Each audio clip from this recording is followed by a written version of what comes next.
Hi అండి, ఎలా ఉన్నారు అందరూ? నేను మీ శిల్పారాజ్. ఈరోజైతే క్యారెట్ హల్వా చేసి చూపిస్తాను. దీంట్లో అయితే నేను ఏం పాలు వాటరు ఏది కూడా వాడతలేదు. ఓన్లీ దాంట్లో ఉన్న వాటర్తోనే చేస్తాను. ఇక్కడ కొంచెం నెయ్యి వేసుకొని బాదాం కాజు మంచిగా ఫ్రై చేసుకున్నాను. అవి కొంచెం ఫ్రై అయిన తర్వాత కిస్మిస్ వేసుకున్నాను. కిస్మిస్ కూడా కొంచెం ఉబ్బేంత వరకు మంచిగా వేపుకోవాలి. తర్వాత తీసుకొని దాంట్లో ఇంకొంచెం నెయ్యి వేసుకొని గీసుకున్న క్యారెట్ వేసేసుకుంటే అయిపోతుంది. కానీ కొంచెం పేషెన్సీ కావాలి దీనికి.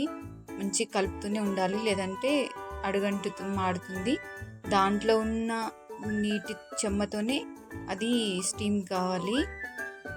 ఒకసారి ఇలా చేసి చూడండి, బాగుంటుంది. నా పిల్లలు పాలు తినరు, అందుకనే వద్దంటారు కాబట్టి నేను వేయలేదు పాలు. తర్వాత అలా కొంచెం ఫ్రై అయిన తర్వాత షుగర్ వేసుకోవాలి. షుగర్లో కూడా బాగా ఉడకాలి. మనకు తెలిసిపోతుంది, దగ్గరకు వస్తుంది, మెత్త మెత్తగా అవుతుంది. చక్కెరలో కూడా మంచిగా కలుపుతూ మంచిగా ఉడకబెట్టాలి మూత పెట్టుకొని.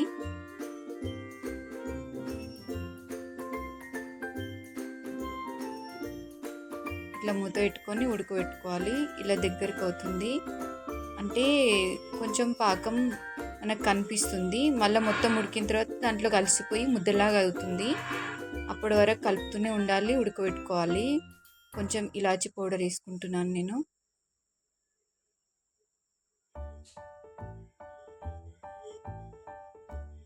మూత పెట్టి మొత్తం లో ఫ్లేమ్లోనే మగ్గనిచ్చుకోవాలి దీన్ని.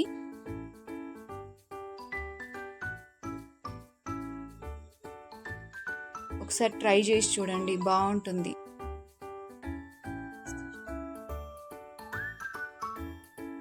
మా పిల్లలైతే ఇలాగే ఇష్టపడతారు, అందుకే ఇలానే వేస్తాను నేను.